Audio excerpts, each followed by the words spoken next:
Perhaps I'd like to start at the very beginning with the person behind the public figure. Your book, Right and Wrongs, is part memoir, part strategic guide. You grew up with a personal history. Your father fled the Nazi Germany. That seems to have influenced your moral urgency.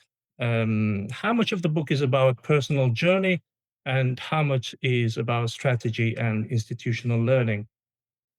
Well, I mean, first, you're right that I think, a big reason why I was drawn to the human rights cause was the experience of my father, who fled Nazi Germany as a 12-year-old boy in July 1938 for New York. And so, I grew up with Hitler stories. I grew up with what it was like to be a young Jewish boy living under the Nazis, worried about being beaten up by the brown shirts in the playground at school, worried about being arrested for riding his bicycle on the sidewalk, worried foremost that my grandfather, his father, would be arrested. And so, I was very aware of the evil that governments could do. And that's a big part of what drove me to devote my life to trying to prevent, that and similar kinds of atrocities. So, that was a big part of the motivation. I think also, I wanted a life that would contribute to the public good. That's why I went to law school.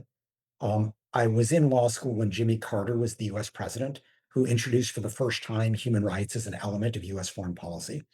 This was the new frontier. And I was, very interested in being part of it and was fortunate in a sense to be able to get in on the ground floor. Now, the book is it goes into this. I mean, it goes into my personal evolution, how I learned how to do human rights investigations, advocacy, but it really is mainly a strategy book. It runs through many of the toughest problems that we faced. How do you address, the Chinese government? How do you guess the Russians, the Saudis, the devastation in Syria, the Israelis, the Rwandans, as well as the US government? And it talks about, on the one hand, just what happened. It's a history, but it really is a strategic guide because it explains what we were trying to do, what worked, what didn't work.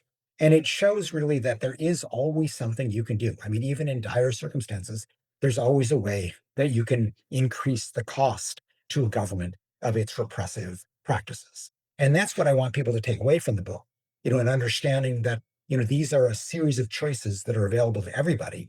And there always are some levers you can pull, which is going to make it harder for a government to continue on its path of repression.